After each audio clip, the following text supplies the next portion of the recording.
Magandang araw! Sama-sama tayong matuto sa Teacher Sal Learning Resource Channel.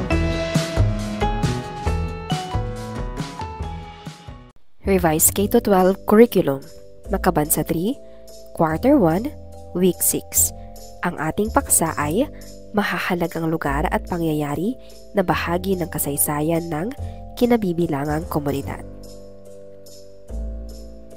Para sa unang araw, pagbabago sa komunidad. Ano ang mga dahilan sa pagbabago ng isang komunidad?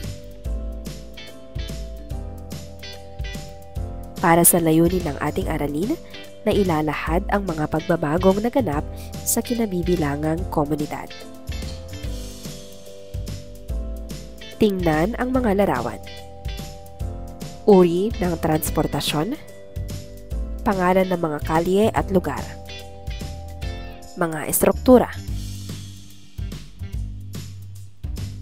Batay sa mga larawang ipinakita, kayo ay papangkatin sa 3 grupo. Gawin ang sumusunod. Para sa unang pangkat, gamit ang chart, isulat ang hinihinging impormasyon, uri ng transportasyon noon at ngayon. Ikalawang pangkat naman, gumuhit ng isang roadmap, isulat ang mga pangalan ng kalye, ibahagi ang inyong output sa klase.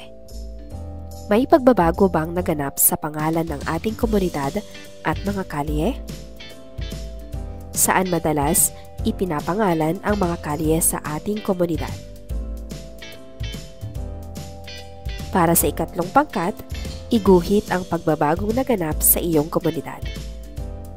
Para sa unang column, bagay o pangyayari, transportasyon, gusali. Noon, para sa ikalawang column, at para sa pangatlong column ay ngayon. Ano-ano ang pagbabagong naganap sa ating komunidad mula noon hanggang ngayon?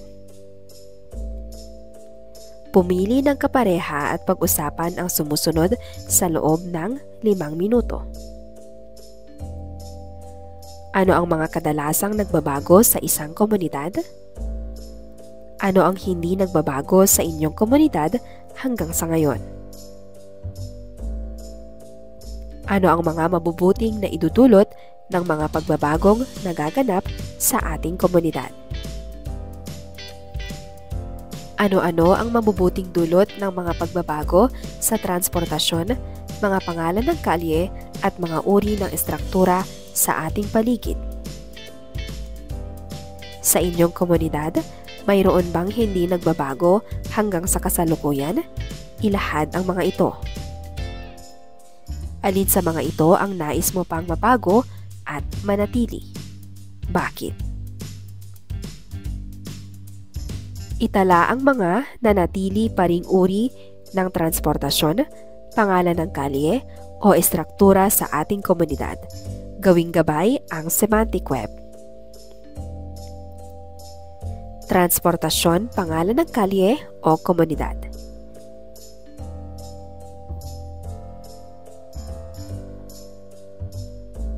Sumulat ng 2 pangungusap tungkol sa mga bagay na nagbago sa ating komunidad.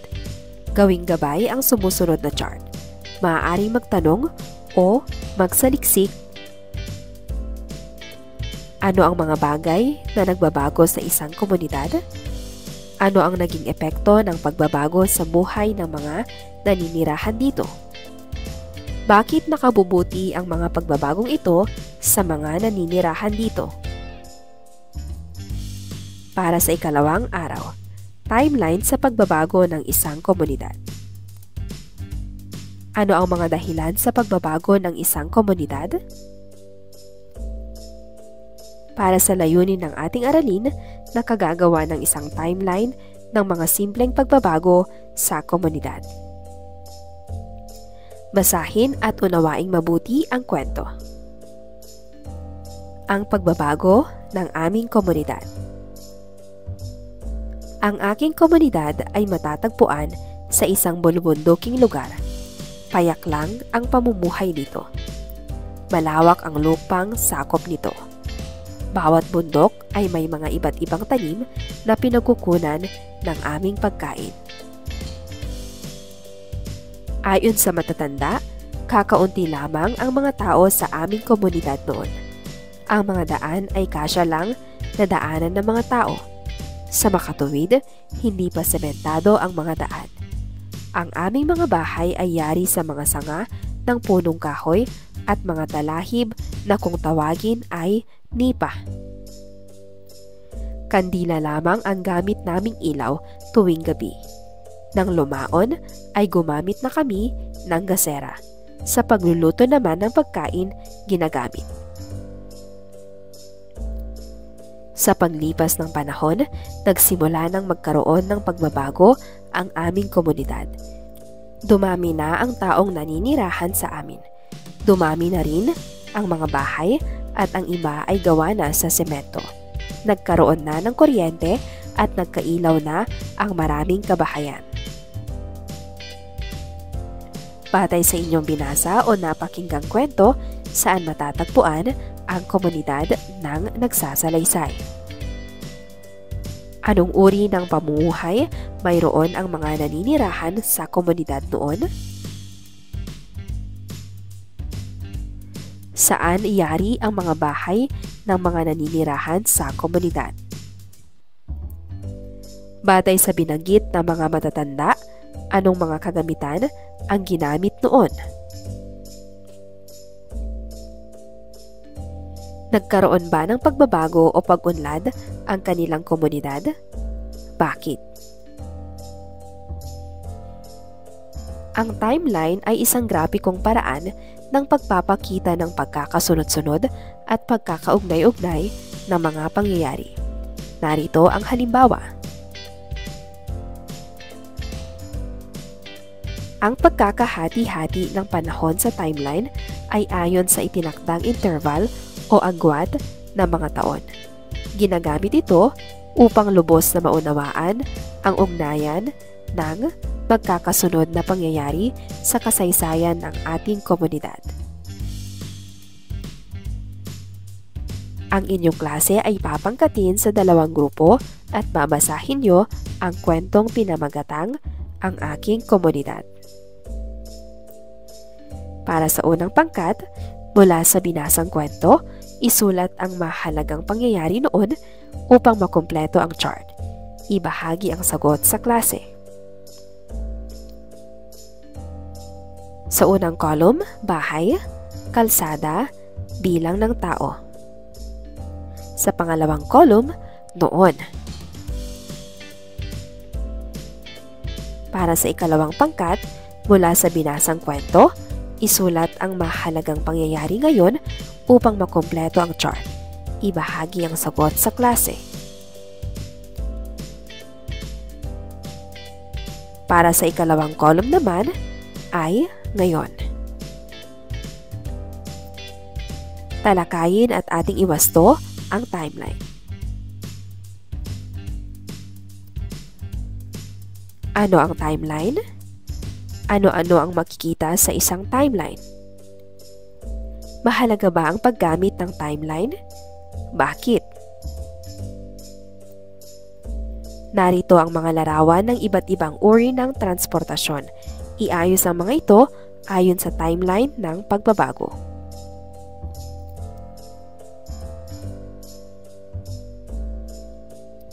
Sumunod na mga larawan.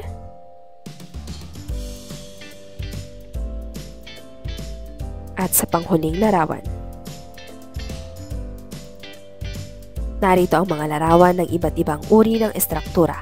Iayos ang mga ito ayon sa timeline ng pagbabago.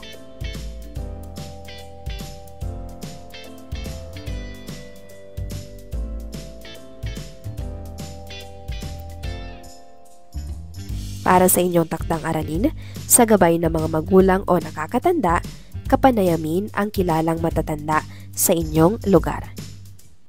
Maaaring ang inyong lolo at lola o mga iba pang kilala sa inyong barangay. Maaari din ang inyong mga magbulang kung may nalalaman silang mahalagang pangyayari na naisalaysay sa kanila ng kanilang mga magulang. Narito ang ilan sa maaaring mga tanong sa inyong panayam.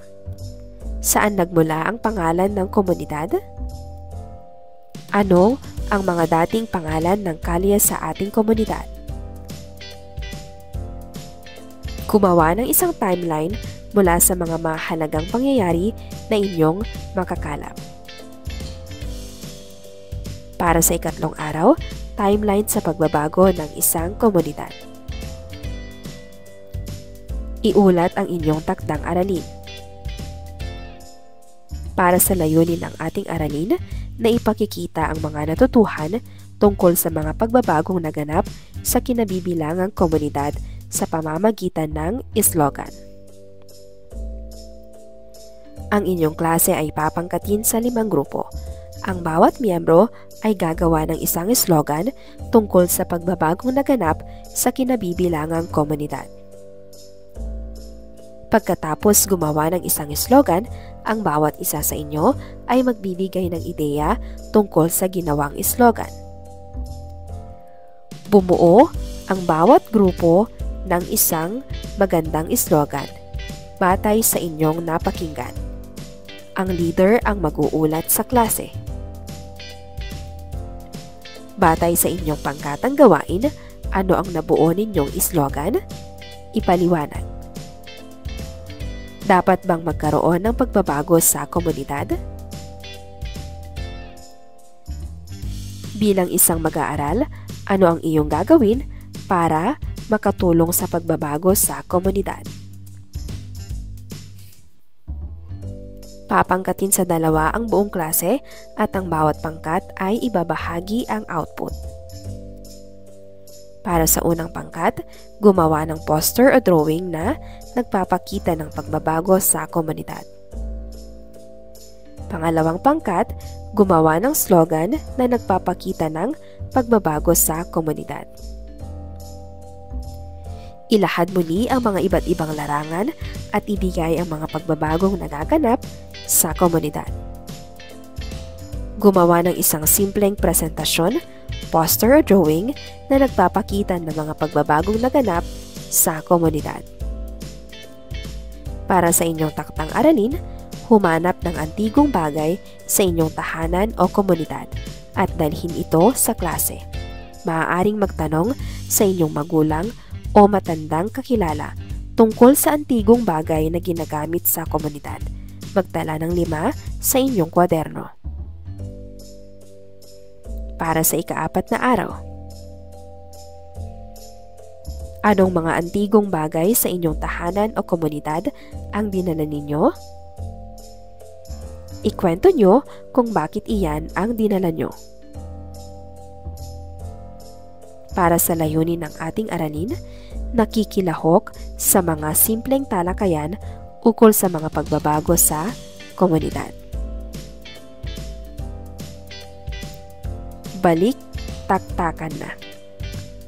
Ang inyong klase ay papangkatin sa 2 at kayo'y magpapalitan ng kuro-kuro at kaisipan. Pumili kayo ng paksa.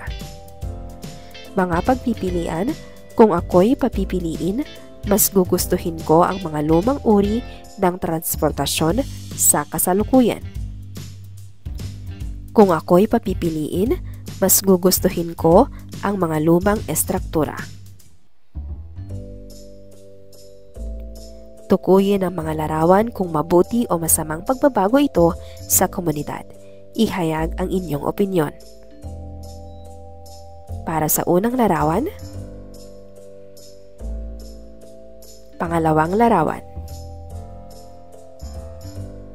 pangatlong larawan, pang-4 na larawan.